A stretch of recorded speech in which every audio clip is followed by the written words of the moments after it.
You are listening to a Roamcast with Neil Kramer.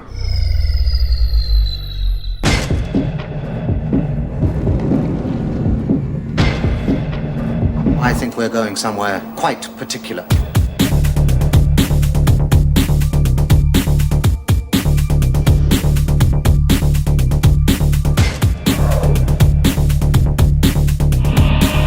You think all this was intentional, and we're not running on a random course?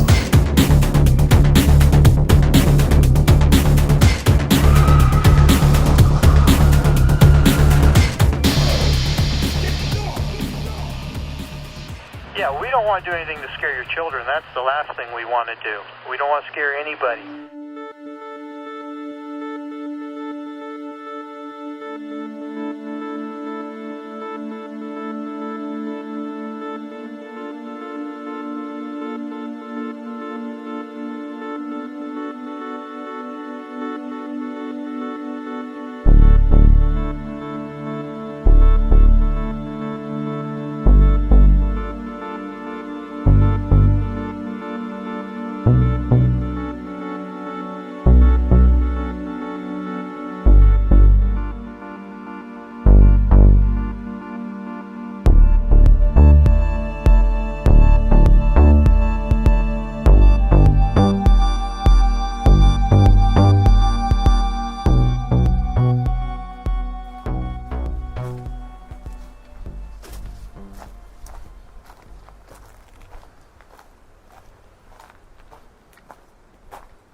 There is no day for a mountain, no Tuesday. There is no 4 o'clock, no October, no coming, no going, no haste, no compunction, no waiting, no words. The seasons, a single spiral of rain, fire, blizzard, mist. The sky, clear sapphire, or the darkest charcoal mantle. Whichever. The mountains do not mark time. They are perfect in shape, wild in purity, immaculate in presence, heavenly. A vision of beauty moving without motion through the eons. Today I am looking at the Olympic Mountains in Washington State. Their timelessness witnesses everything, as if they can see right through me, reach into the ground of being, know the true essence of what I am. More so than I do myself. And if I get quiet, if I get still, they teach me about the value of things.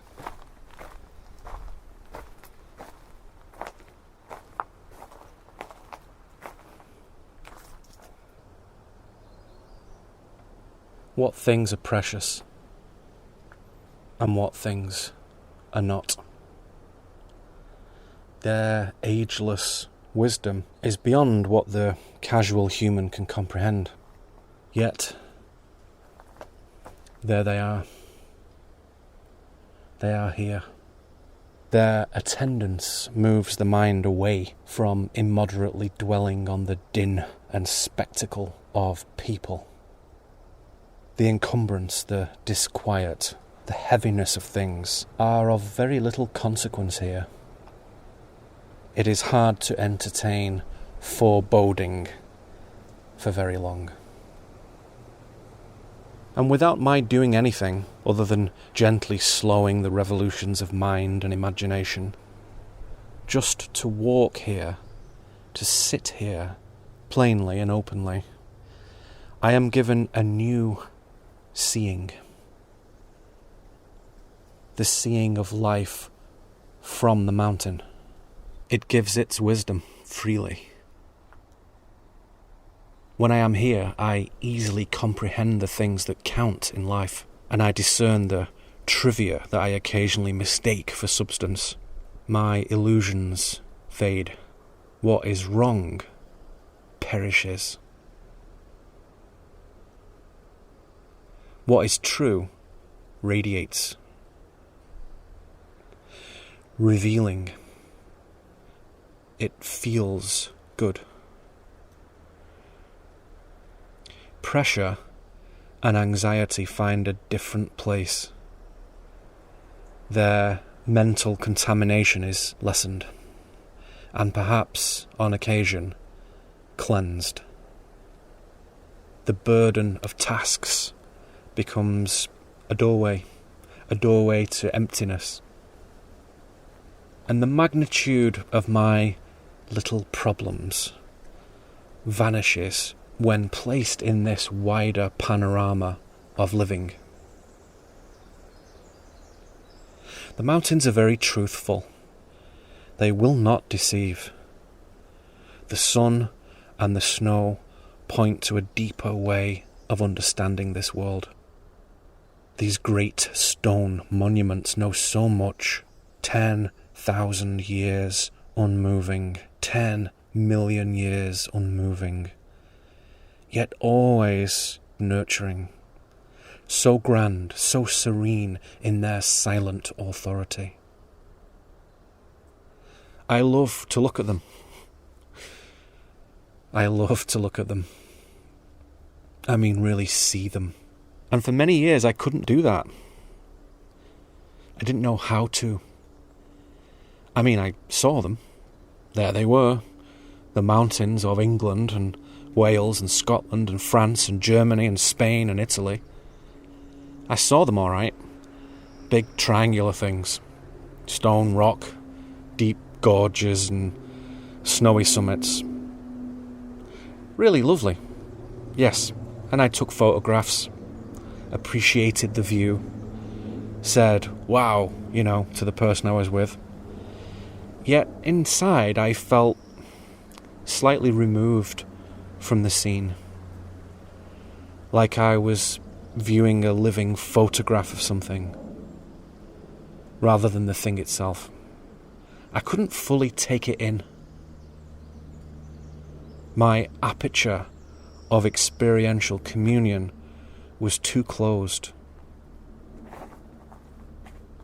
I could only conceive of it mentally. I could not feel it. Now, I think back to it all, I recognise the irony of the situation. Even though I stood before them, the great mountains, and saw them, the only real seeing that took place was by them. They saw me. I could not see them. Many, many years had to pass by, before I could see, before I learned to see. Many thousands of days of emptying and suffering and clearing and opening. So much had to be destroyed inside before I could look outside. It takes time. To genuinely behold a thing, to perceive its natural essence, one must have a deep awareness of one's own essence. Opening takes time. Now, I can see into the nature of a thing quickly and deeply. There are ways to achieve this, and the ways I have found have become part of the supernal path that I teach. So today, when I look at these mountains, I understand more of their being. I am learning how they themselves guide us. I see more of their truth. And there is more to know. But the knowing they have already shared with me is so bountiful, so generous, I'm still letting it all sink in. Honestly, rarely a day goes by now in my life where I do not feel the mountains as allies along with me on the journey. I am so grateful for their presence. This divine ordinance made solid, right there in front of me every single day. such command, such elevation, such dignity and power. They give so much. Everything under the sun.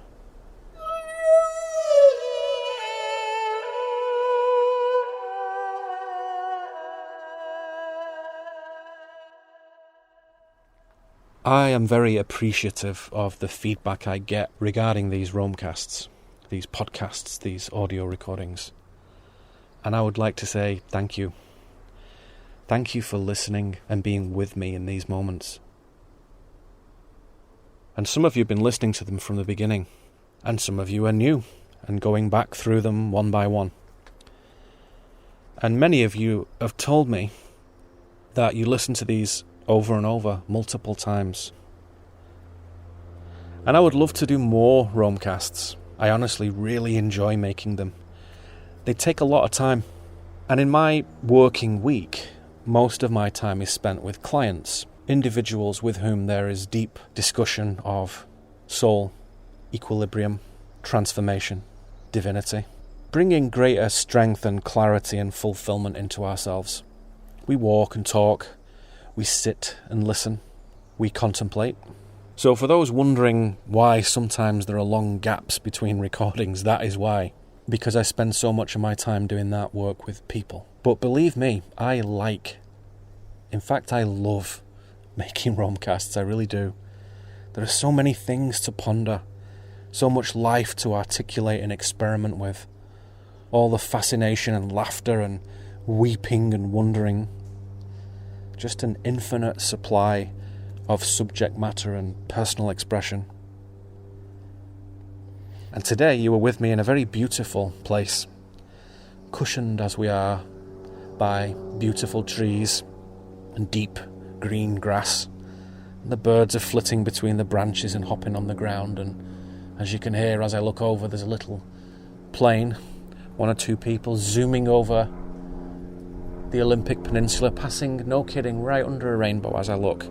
What a lovely sight this is, no kidding. And the sky is very blue and lovely today, a very beautiful spring day. High, delicate, gorgeous wisps of clouds drifting above, and it's a very fine place here. And there's a little road nearby, as it happens, so we may hear cars or voices or the activities of humans enjoying their day too. That is nature, just like everything else. So whilst we are often in wilderness locations on these recordings, it is equally good for us to be close to the everyday toings and froings of everyone else, of life. And I am glad you are with me again. So with that, let us proceed.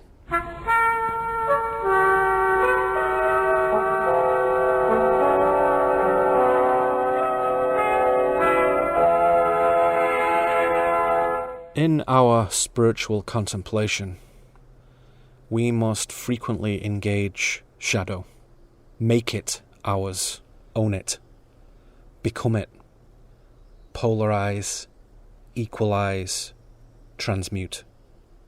And by now I am feeling that you know that parapolitics, global social analysis and so on is part of true spiritual practice.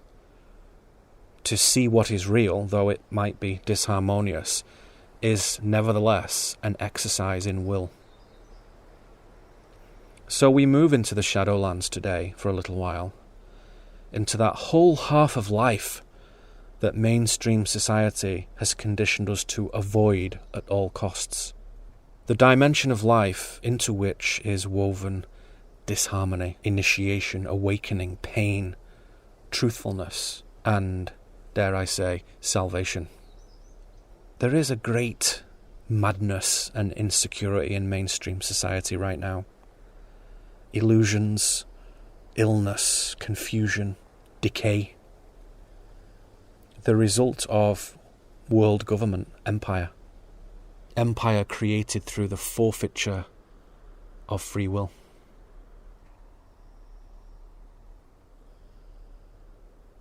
The sickening anti-human propaganda of empire is what we call mainstream media.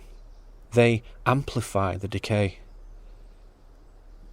their news is a lie. And that is no longer some conjecture or just one side of the argument anymore. Not parapolitical fancy or theory. It is plain, unadorned truth. The news is a lie. It is disinformation, intentional falsehood, poison. The media is not supposed to have a narrative, but it does. The narrative is hopelessness, deterioration, psychosis. Right is wrong, wrong is right. In these very strange times of our living history, we must turn our philosophical and spiritual insight, as best we each have it, toward understanding the mental and emotional dysfunction that is all around us. No one else is going to do it for you. You are your only pathway to freedom and power, you. No one can know for you. You must bring that knowing into yourself. If you can exercise your God-given power of discrimination to distinguish right and wrong, good and bad, quality and rubbish, you become untouchable to empire. And in that unassailability, you change what is around you. Everything altered with your very footsteps, your words, your gestures, your thoughts and feelings. And if you choose to speak out strongly, wisely, with conviction and fire, then all the better. We need that too. I have been engaged in the practice of spiritual development for my entire life. For me, it's been both a necessary and providential path. A path that has brought tremendous pain, realization, communion, and strength. Spirituality is many things. It is the art of truthful living. It is deepening your walk with God. It is the unfoldment of goodness. It is the destruction of lies. Today, I feel that spirituality is the fiery embrace of life. Real life. Real flesh. Real contact. Real joy. Real suffering. Not ideas. Not concepts. Not fictions. Not vain passions. Not refuge in the gentle isness of the ever-tranquil moment. Not sanctuary. Not those things. They become diversions away from transformation for many. And when I say embrace, I mean embrace. Total feeling. Utter desolation. Exquisite flowing delight. Crushing isolation. Piercing hate. Infinite serenity. The darkest violence. Like we see in nature. Like we see in the descending fathoms of our dreams. Many of us have had our insides shaped through fear of aggression and desire for peace. Who hasn't? Put your hand up if those haven't ever affected you. And without inner work, these things end up ruling our entire life. Why is the world in a bad state? Because bad things happen to people and they don't do anything about it, they just bury it. Everything then becomes merely a strategy, a tactic to protect oneself from the old pain. Even our very personality itself becomes little more than a subterfuge, a posturing, a theatre, a scheme against discord. Yet, the darkness, the anger, the violence, the shadow, is half of life. It is a physical and moral force, a storm, a word, a purpose. It reduces everything to the bare essentials, brings us to the centre. The spiritual man sees that he is born into a violent world. He finds himself in the belly of this violence. It is innate, and he sees that he must own it, make it his.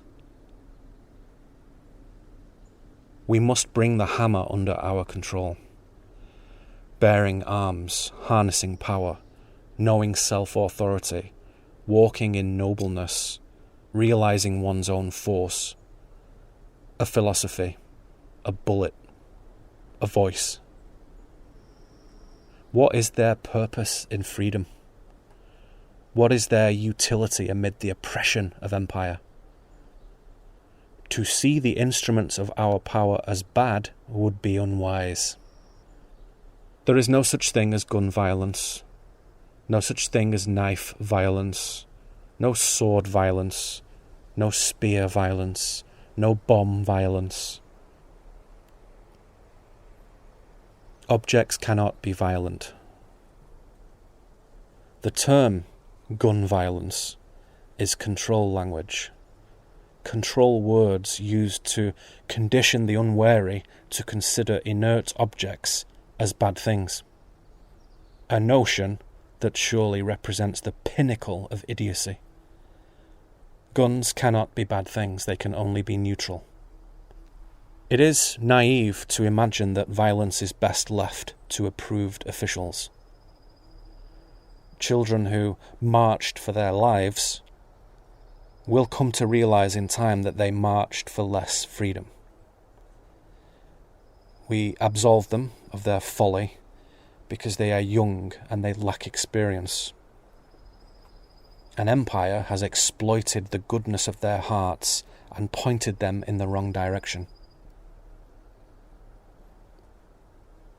The unwary believe, they follow, they campaign, they choose sides from a rigged game, no winners. They have had the discrimination knocked out of them from school onwards. No discrimination, no way of knowing right from wrong, good from bad. It's hard for me to be very angry with marching children. Adults marching for less freedom, adults subservient to the programs of empire, that is a different matter.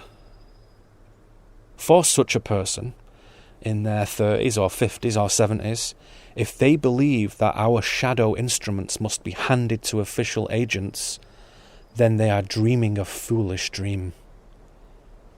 The human world currently is uncivilized. It is not stately and democratic. It is crooked. Wrong-hearted people traipse the pavements of every town and city, some in cheap rags and some in tailored suits. Psychotic. Unable to distinguish between their own inner madness and the world outside.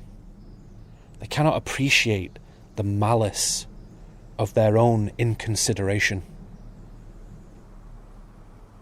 If you look in a medical book, it will tell you that people suffering from psychosis have impaired reality testing. In other words, they're incapable of differentiating between their own personal inner subjective experience and the shared reality of the external world. They are bananas, nuts, crazy, bonkers. Empire breeds psychosis. It normalizes it through every physical and digital channel of culture, politics, science and religion. Debasement and acquiescence become cultural goals. No honour, no conscience, no accountability. It is a very stupid dream to live as if violence is not relevant to you. As if the rain ought not to fall on your head. As if the breeze cannot blow on your face. As if sadness is a disease. Is violence something you can channel? Can you command it? Can you shape it? Is violence bad? Are you alive? In bone and blood? In heart and power?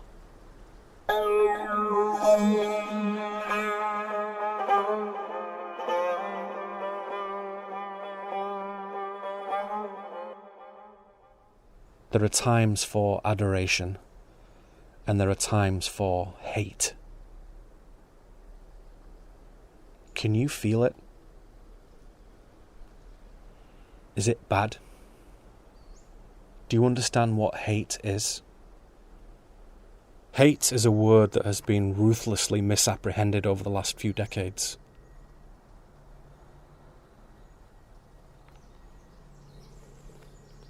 Purposefully so. Deliberate false interpretation.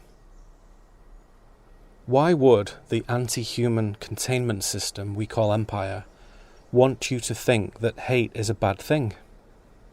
To be a hater? To engage in so-called hate speech? Why would empire make a special point of singling out hate? Is it trying to help us all of a sudden? Do you think empire wants to help you love more? Do you think empire has your best interests at heart?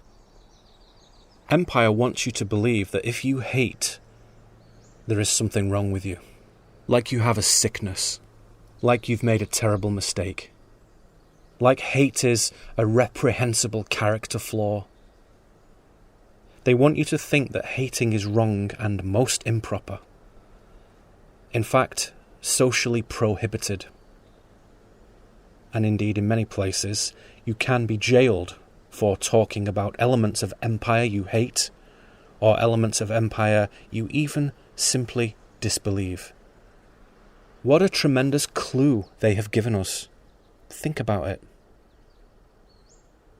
If you consider hate as bad, you have been misled.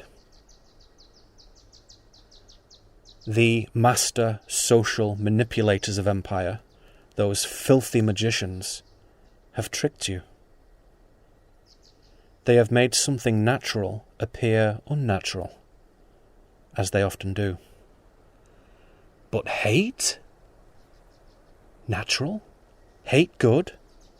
Really? How? How is hate good? Let us take an example of a wrong thing. A really wrong thing. To knowingly damage another person for personal pleasure or gain. That is wrong.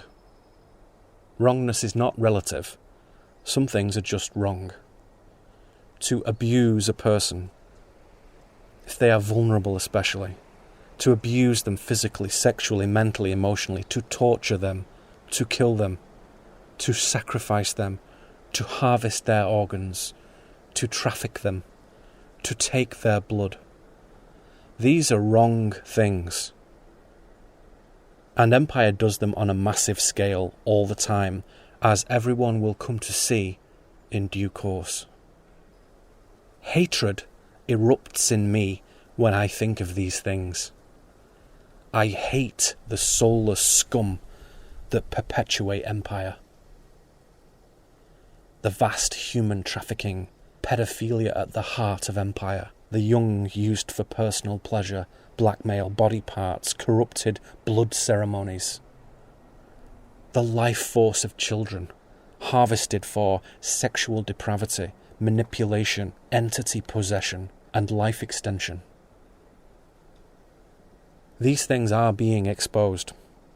Empire is failing. I can tell you that. Goodness in noble men and women is bringing their iniquity to light.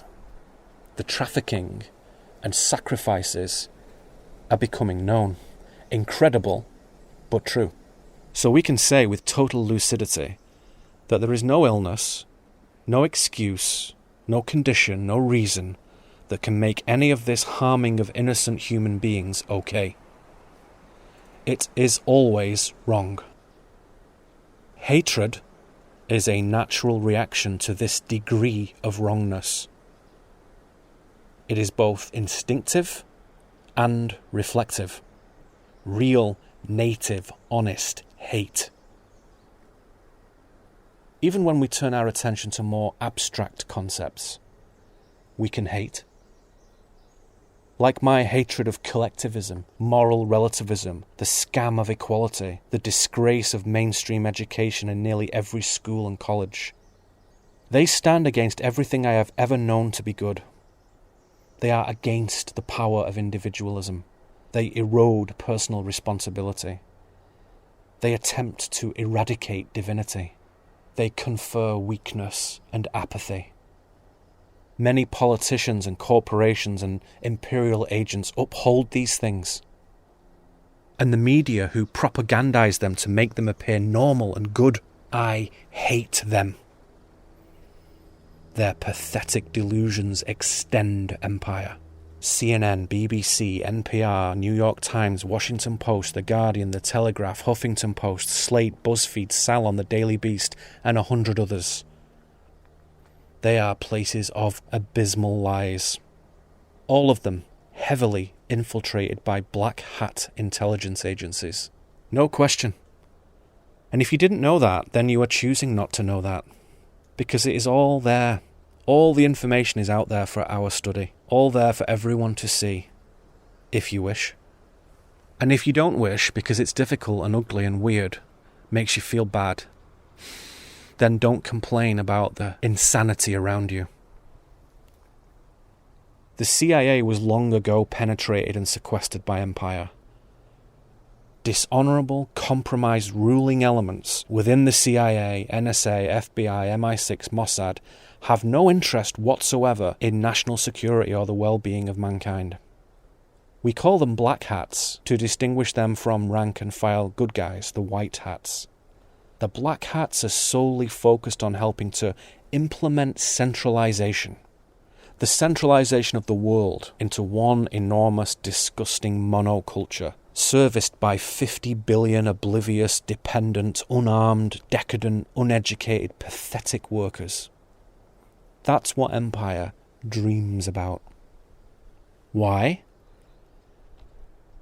Low consciousness is food for the fallen who cannot go home. Empire farms low-grade, defeatist, wilting consciousness as a resource.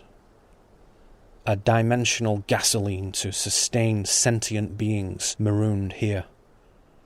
Spatially and temporally nearby. Bloodlines are bred to generationally serve these beings. Bloodlines that are rewarded with extravagant material wealth and power. You probably know many of the famous families involved. Many household names over centuries of world history are up to their neck in it. Incredible. Incredible. Can it be true? Is it worthwhile to hate their ignorance and destitution? Does it require too much energy? Is it uncharitable? Do we care? Hate. The very word itself must be looked at closely if we want to understand its essence. If you go back to the 1828 Noah Webster Dictionary, it says, hate, to dislike greatly, to have a great aversion to something. It expresses less than abhor, detest, and abominate, unless pronounced with a peculiar emphasis. And it goes on to give some biblical examples of the word usage, including from Proverbs 1:22, where it says, "How long will fools hate knowledge?" Which is particularly apt, given the climate of vile collectivist politics in the world at the moment. How long will fools hate knowledge? Hate is an old word, from the Old English Hattian. Regard with extreme ill will, have a passionate aversion to treat as an enemy. Passionate aversion. Do you see how the meaning is shifting now as we get to the actual definition of hate? The word derives from the Proto-Indo-European root kad, sorrow, grief, calamity. From the Greek, kedos, care, trouble, sorrow, and the Welsh, cas, pain, anger. Hate is sorrow, care, and anger. To hate is to care.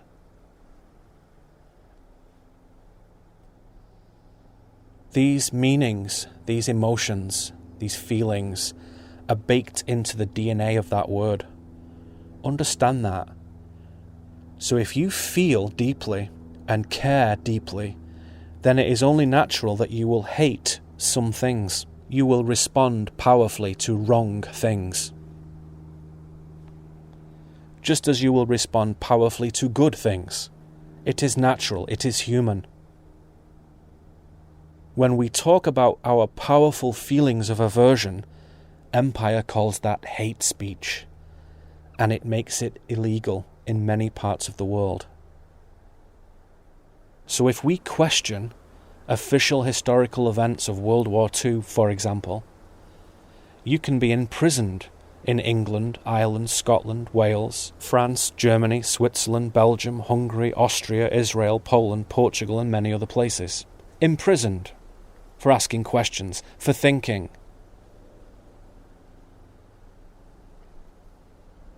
So what they do is they call that thinking hate speech. It is unlawful to have strong feelings in those places. It is unlawful to question history in those places. Do you hate that? Is that worthy of your hate? So my proposition to you is this. Empire does not want you to hate because it does not want you to feel. When you feel, you make contact with what is real. When you don't, you don't. Feeling is making contact with reality. It is a reaching outward. It is communion with the world. To not feel is to live in a realm of mind illusions, mental fabrications. Feeling is primary. Thought articulates feeling. Feeling is living. I am a hater. Of course I am. Because I feel. I engage in hate speech because I communicate my feelings. Groups like the ADL, the Anti-Defamation League, the ACLU, the American Civil Liberties Union, and Antifa, anti-fascism, and many other organizations like them prevent people from feeling. Stop people expressing their inner feelings of aversion. Nothing to do with their cover stories of campaigning for equality, class equilibrium, emancipation, civil rights, and so on. Nothing to do with that. That's a cover story.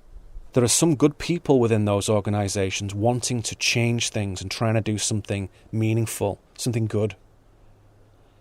Yet they are effectively helping to implement the very opposite of what they intended. They have been conned. To feel deeply and sincerely into the truth of things will mean encounters with disharmony. Pain will come. And until we allow it to come, we cannot transmute it. We cannot change things.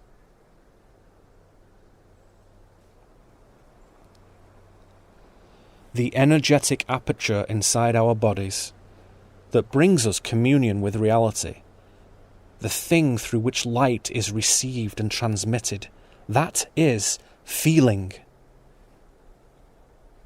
And if that aperture has been conditioned to remain almost entirely closed, which it has, then we become quite unaccustomed to what it means to feel at all. We think we know, because the mind has been simulating feeling for us. But when the mind tries to feel, it creates illusions. Opening the aperture, which is a major part of the work I do with people, is a deep and complex process. It takes years. But until a person becomes proficient in opening and closing the aperture of light to properly accommodate any given situation, very strong feelings make them feel very insecure, very unstable, threatened, exposed, existentially vulnerable. And that is what Empire plays on. The truth is, hate does not lessen you. It does not harm you. It is not wrong. It is what a full human being does. Feel. A fierce, colourful, living torrent of caring aversion. Vital on a path of genuine transformation. Genuine life.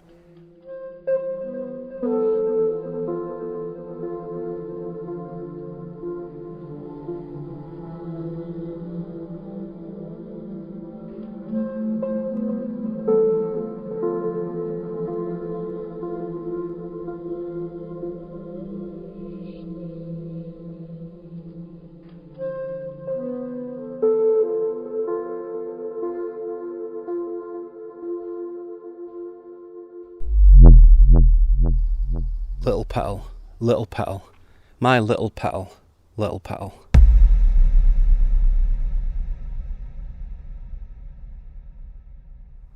Radiant Shadow, September the 7th through the 9th, 2018.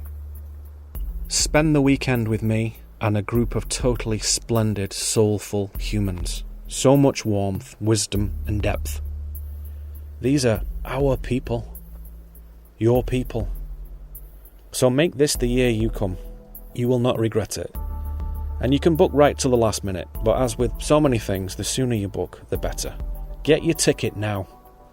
Invest in your own self before the world goes totally bonkers. And in fact, I suppose it would be a good time for an earth change, wouldn't it? Right then, during the event, while we were together in this massive land of excellence and opportunity. All those beautiful mountains and deserts and resources and towns and people and valleys and lakes and mysteries and pathways. Yes. Maroon yourself with the good guys in the secret ancient lands of America. The Omega Institute is a cross between a summer camp and a spiritual college. The campus itself is 200 acres of lovely green space. Somewhere good. It works. It helps us concentrate on what we love best. This deep metaphysical esoteric inquiry and replenishing, rejuvenating fine fellowship.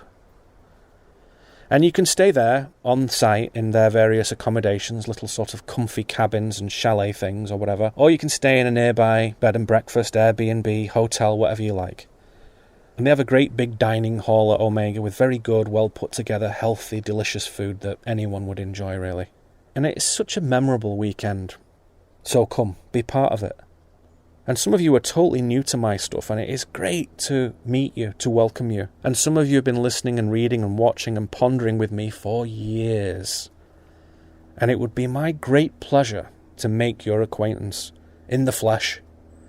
So happy and fun and real, so deep and uplifting. So be with us. September the 7th through 9th, 2018. For the brand new, super excellent, life-inspiring, elevating, skull-crushing, soul-illuminating, metaphysically grass-fed, ultra-luscious, Radiant Shadow workshop. Oh,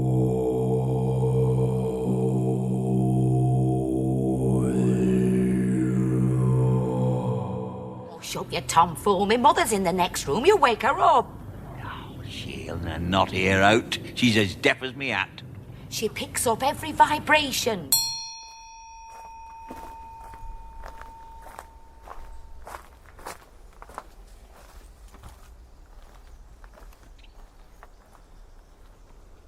My deep impulse to lay my hands upon what is real has required me to become proficient in various disciplines, as my old teacher instructed me would be necessary. So I apportion my time and skills as best I can. I move through the world and look carefully at it. I spend time with my loved ones at home, with friends, with clients, fellow aspirants. I spend time alone. And come what may, I engage every day in endeavouring to perceive the world and everything in it as truthfully as I can. I adapt my internal and external behaviour to align with what I see, the new things that I see. It impels me to transform. And in the process, one would hope, I become a better man. I advance myself. I distill my being. I become stronger.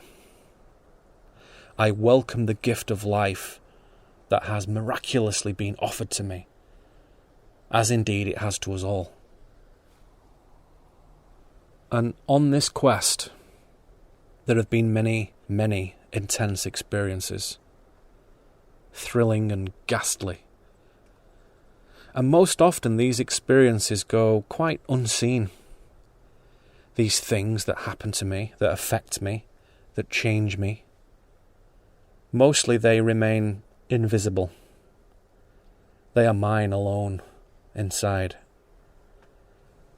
I am moved deeply, silently, imperceptibly. Things happen that no one else sees or comprehends or perhaps even cares about.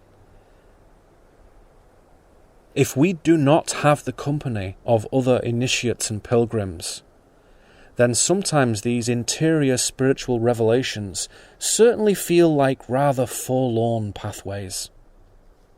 To breathe in the darkness alone, to know the expanse of our own isolation.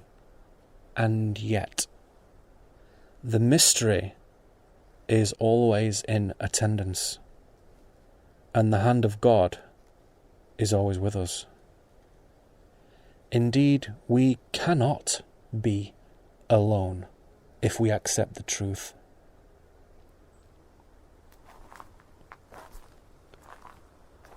For me, it has ceased to feel lonely because I have encountered so many beautifully authentic men and women. They have graced my path, and we have shared our life experiences in substantial ways. Great fellowship, seeing, support, and of course, love. We love when we see into the essence of each other. We cannot help but do that. And still, we see the same flummoxing phenomena. We see that most people in the world demonstrate that they prefer going with the sleepy program of mainstream hogwash than waking to the awesomeness of their own individual excellent life. And I use awesomeness in its true sense here, because of course that word is rather bandied about liberally in America. Me, myself, I catch myself doing it all the time. Awesome this, awesome that. You've made a cup of tea. Awesome, thank you so much. I love your shoes, they're awesome. And people forget that awesomeness, true awesomeness, is something in them, something they have their channel to. An awesome life experience. Not every second of every day, but generally the miracle of life. Wouldn't that be good? Have they had self-belief drummed out of them that badly that they've forgotten? So much so that they choose unknowing instead of knowing? They cannot be bothered to know anything about real politics, real society, real intellect, real sexuality, real freedom, real independence, real anything. Seems like that. How weird. Still, there they are, driving around, doing things, going to church, going to work, listening to the news, eating things, buying things, saying things. And I look at them. Are they really alive? Are they real? Are they our brothers and sisters? Should we look upon it all without conceit and radiate our human compassion and understand that everyone is on a journey? Everyone is on our own special journey. Or are they dead? Are they soulless? Are they non-player characters, NPCs? Artificial intelligences like in video games. There simply to fill out the landscape. Following programs, no free will, no capacity to self-determine. When I was 16, I hated everyone. And now, 30 years later, I still fucking hate everyone. The only difference is, now I know why. I understand the problem much better. I see how they damage and deprive themselves. And I hate that. We also now have taken the time and attention to formulate a better understanding of the word hate. What it is. So my hate is more truly understood as a surge of care and sorrow. Very human. Hate is a surge of care and sorrow. A feeling deep from the organic roots of a human soul. Our society is mentally ill, cracked, insane to all thinking, feeling souls that move through it. What a peculiar training ground we are in. The land is good. The society is stupid. What a bizarre place. How can we do something about that?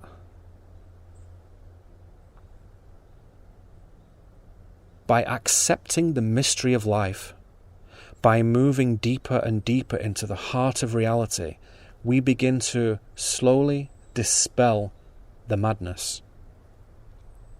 Our reason, our experience, the goodness of our presence brings order to everything it touches, in small ways and in massive ways.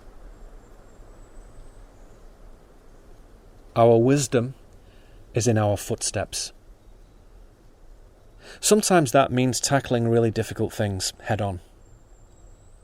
We must never be scared to talk about anything. Race, immigration, guns, violence, hate, education, families, sex, history, death. No political correctness, no censorship, simply to know what is true.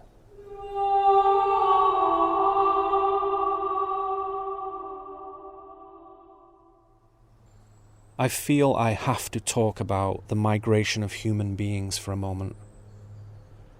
Because this is such a crucial issue right now. So timely and relevant to our lives. And the whole thing is so very, very simple. So easy to see what is happening. So uncomplicated.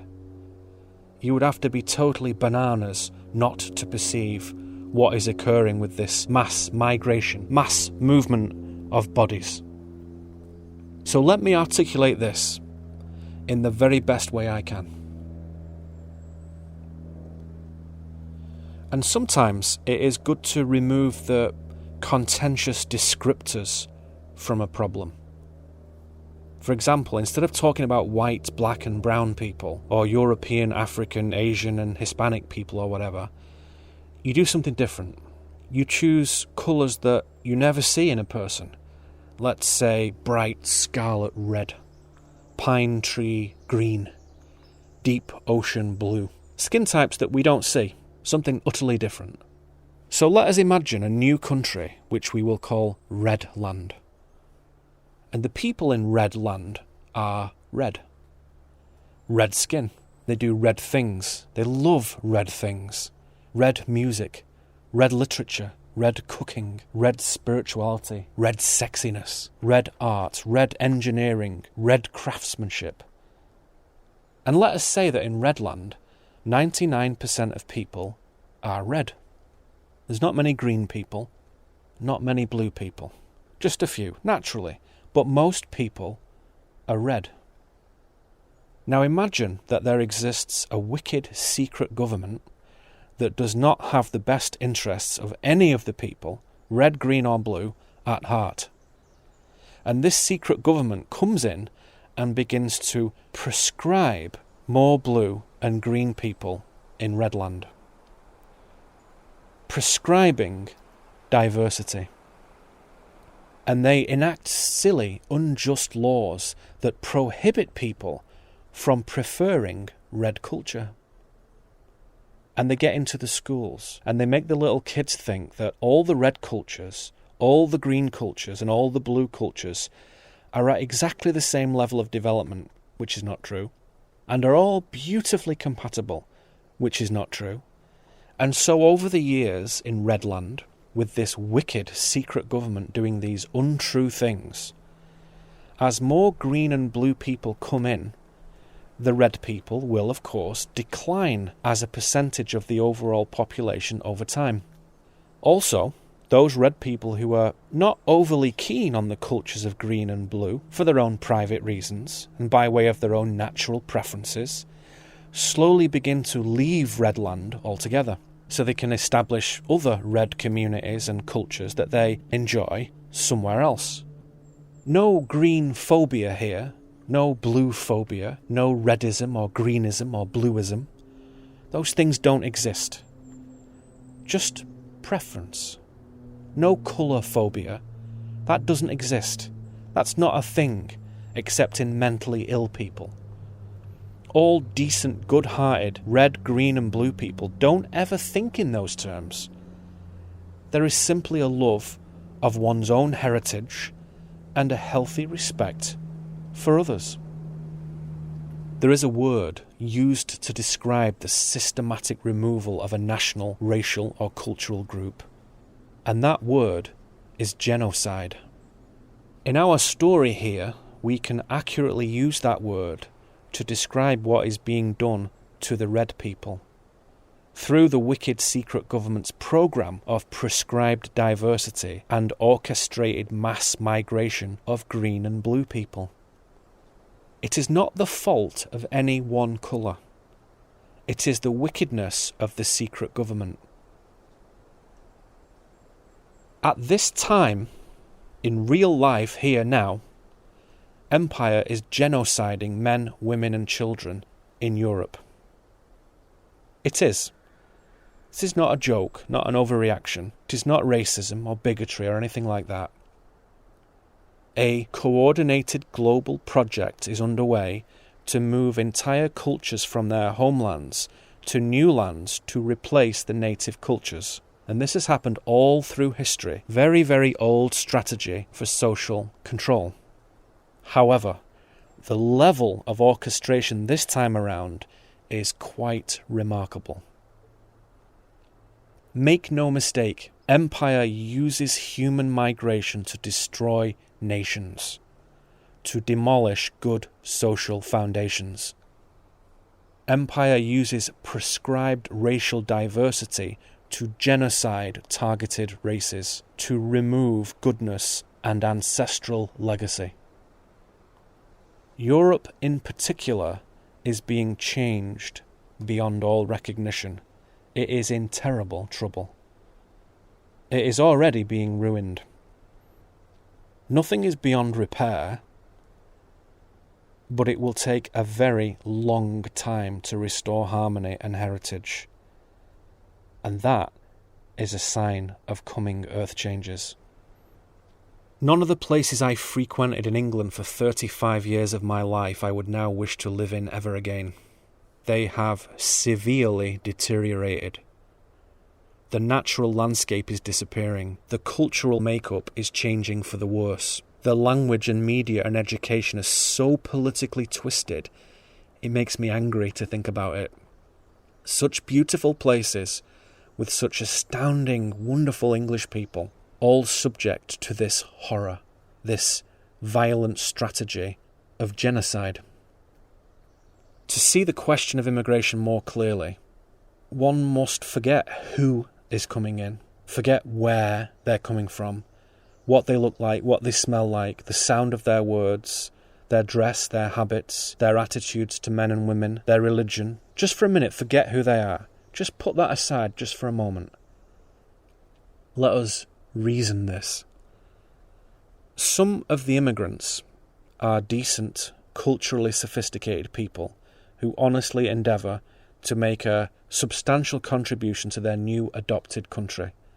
They care. They want to integrate, add to the living history, and respect the traditions and customs of their new home. And some of the immigrants are awful, vulgar, ignorant people. They come from crude cultures and have no interest in anything other than their own personal gain. They tarnish everywhere they go with their selfishness and disrespect. The truth is, there are gracious, mature cultures, and there are crude, immature cultures. Now that observation right there is what is being erased from education, because you're not supposed to recognise the wildly different developmental levels of peoples, cultures and races. You're not allowed to do that. Not anymore. Tough shit, I do. Everyone knows the difference between a gracious culture and a crude one. Simple fact of life. It's a personal choice. You can't prescribe it. You can't legislate on it. How kindly you look upon the variance between the two is totally up to you as an individual. It's your choice to how you do that. If you do that, up to you. I, myself, prefer to associate with mature, gracious, refined people. If someone has not attained those things, for whatever reason, wherever they're from, whatever they look like, I am not so interested in spending time with them. So the question becomes then, doesn't it? What are the percentages? How many folks are decent and how many are indecent? And then there is the question of pure numbers. Regardless of where they're from, just the sheer number of bodies. If you bring too many people in too quickly, it disturbs the native community and weakens the infrastructure, both in cultural, financial, medical, security, educational and commercial terms. Everything. Everything is fractured. The incoming numbers must be gradual. Very gradual. Small. It is critical to have a merit-based system, i.e., if you contribute, behave well, recognise the heritage of the natives, respect the customs and integrate decently, then you are welcome. If you cannot do those things, then you cannot come. Here in the US, I can tell you that there is a quite even-handed, affordable, simple, fair immigration system. It's a procedure that works. I know because I did it. You first qualify for a conditional temporary green card that lasts like 2 years. And you then apply to remove the conditions in order to receive a permanent green card. And you are then a permanent resident, not a citizen, but you can still stay forever and you don't need to do anything else. And if you want to go all the way and become a citizen, which has some additional benefits, and if you truly care about your new land, then you can apply for what they call naturalization. If you seek to remain permanently in the country, it is wise to become a US citizen, if you are eligible. And I was, so I did. I became a US citizen. And I thank God for that opportunity. I feel very emotional every time I think of my journey to this place. My beautiful wife, my friends, my home, my work, the communities that I care about, and just living in this magnificent land, so free and sacred and majestic. It is the best place I have ever seen in the world. To be here, to be an asset, to enjoy it, to listen and learn, to honour the great founders who made this place so good. There are many challenges and obstacles in this land, but it is still far better than anywhere else I have ever known in Britain, Europe, Africa, Asia, Central America, anywhere. Personal choice. My preference. So now I am here, I strive to be an asset. I will do everything I can to add to this place, to add to the splendour and dignity and power of this land. If I were President of the US, I would suspend all immigration for 10 years until we fix the massive problems that we currently have here with a colossal illegal immigrant population who are messing it up for everybody. Everybody. The point is, when illegal aliens break the reasonable laws of legal entry, they mess it up for all the natives and all the new legal immigrants. Like me, like you, like all decent people. Their new hosts, their old hosts, their own brothers and sisters, everybody suffers from illegal immigration. And this problem purposefully and brutally has been enforced for decades by Barack Obama, George Bush, Bill Clinton, George H.W. Bush, all of them. You could even say the beginnings of imperial control were starting to amplify and elevate from about the 1850s. And that is the time of Millard Fillmore, Franklin Pierce, James Buchanan and Abraham Lincoln. Even so, if you want to be ultra compassionate, illegal immigrants could be said to be simply exploiting the opportunities in front of them, especially people from shithole countries. People from shambolic nations that know full well that living in America is 1,000,000 times better than the corrupt, poor, dangerous, unstable places they came from. No matter, that is not the point. Whether an illegal immigrant is excellent or total scum, they are weakening everything by undermining the justness of the legal pathway to entry. Not only for their own family, but for every family in America. That is the point. While empire is in existence, there can be no such thing as an undocumented citizen. Empire, remember, wants a world without countries, without heritage, without local law in the hands of the people. It uses the scam of undocumented citizens as part of that process. You know, when empire has gone, when we have destroyed it, which we will, when world society is righteous and erudite and wise and eminent in its intellectual and emotional development, I imagine we will reconsider the whole notion of citizenship. I doubt it would be necessary. But we can only do that when empire is dead. Do not dream about this. See what is real. Act truthfully. Many people outside the US don't really know what a sanctuary city is. And of course it's meant to sound like a good thing. But let me tell you what a sanctuary city really is. A sanctuary city is 100% a device of empire. A sanctuary city makes believe that it is a special kind of democratic safe place.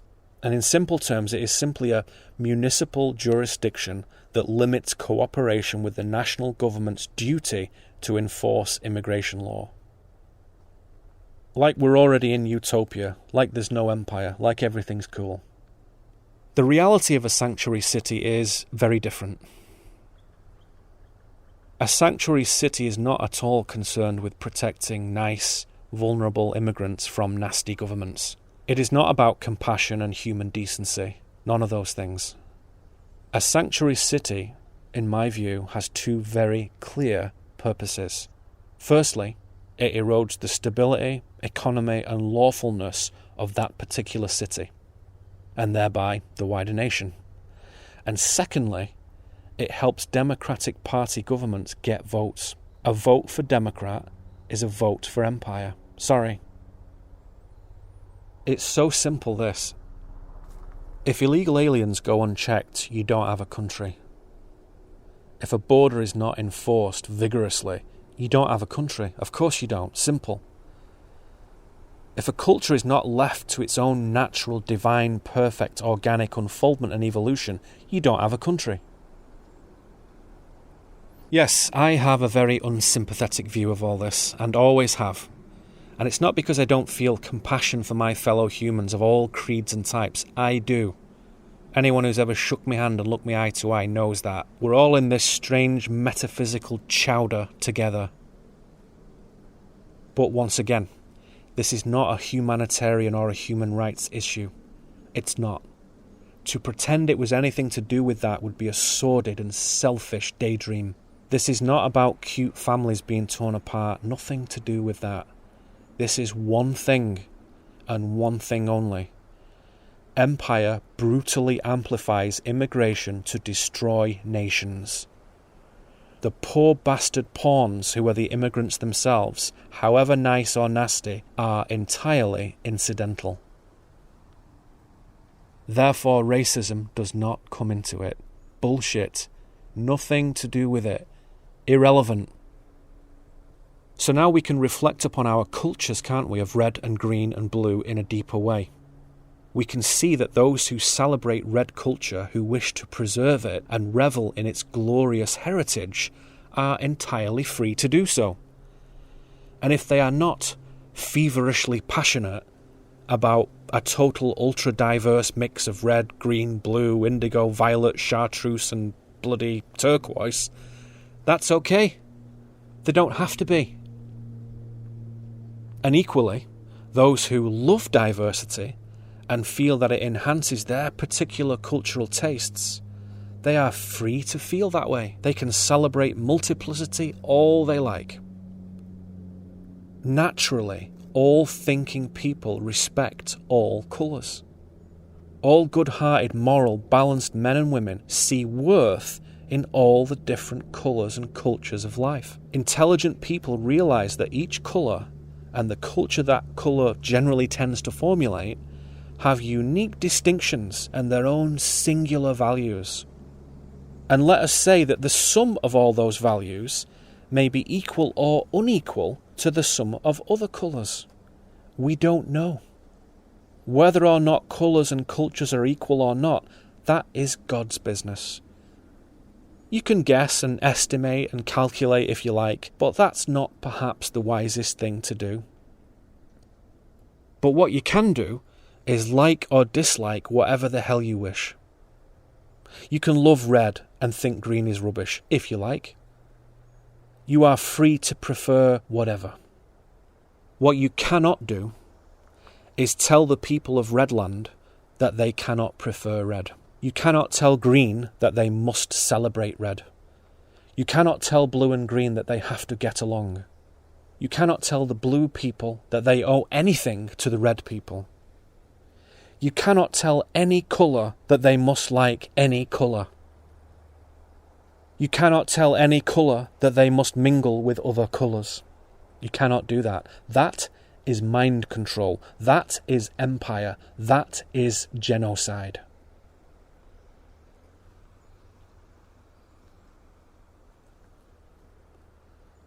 I have my preferences of what constitutes good conduct, demeanour, communication, artistry, intelligence, love, strength, wisdom. We all do.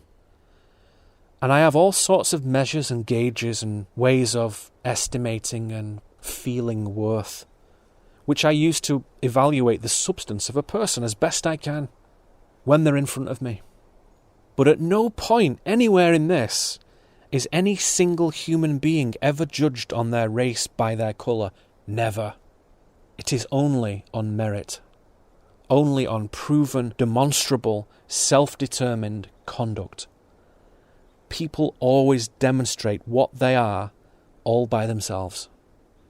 Their actions speak of their character. I discriminate on those actions. It is not our business to judge the value of a human soul. It is not within our current wisdom to determine whether different tribal cultures can be in any way superior or inferior to one another. If I were pressed to answer, somebody held a gun to my head and said, right, let's have the answer or I'll blow your brains out, baby. I feel that each soul is created equally. Soul. The self of the person in whom that soul beams will determine how that soul either ascends closer to God, gathering wisdom and moving homeward, or descends further away from God, squandering life and moving toward their own total obliteration. With soulful living comes continuance, transmigration over lives. Each human gets to learn, grow, and better themselves over millennia, if they so wish. There can be no greater equality of opportunity than this. We all get to determine for ourselves whether we are an asset or a liability. We decide that. We decide by the choices we make in our conduct, in our wisdom, in our relationships, in our personal evolution, and in acknowledging that the world doesn't owe you a damn thing. We've got to make it happen for ourselves. Sometimes all by ourselves. It is part of the spiritual test. And as we go about improving ourselves, guess what? The world recognizes that endeavour by introducing us to allies, men and women full of soul and truth and luminosity, men and women we meet in life who are also seeking that balance between home and pilgrimage. I have never met a single person anywhere in the world, among the dozens of countries and hundreds of cities that I have visited, who does not have the power to decide for themselves whether they are going to be an asset or a liability.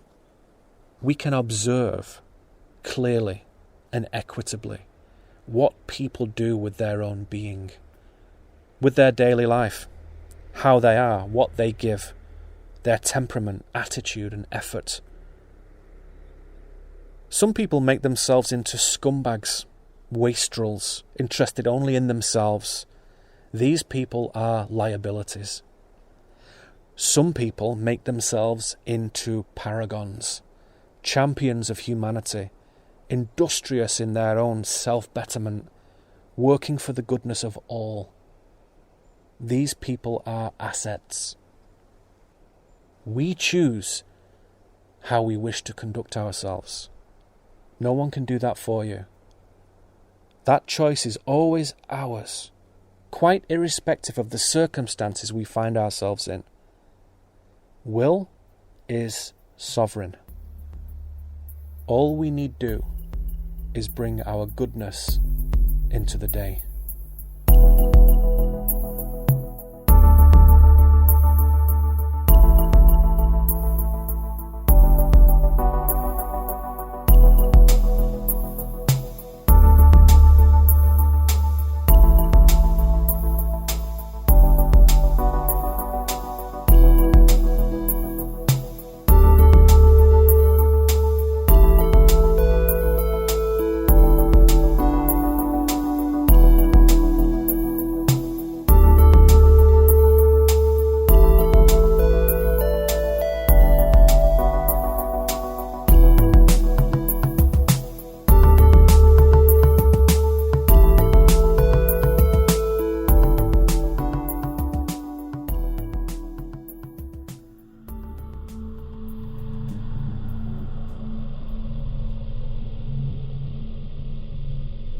We hope you enjoyed listening to this Roamcast.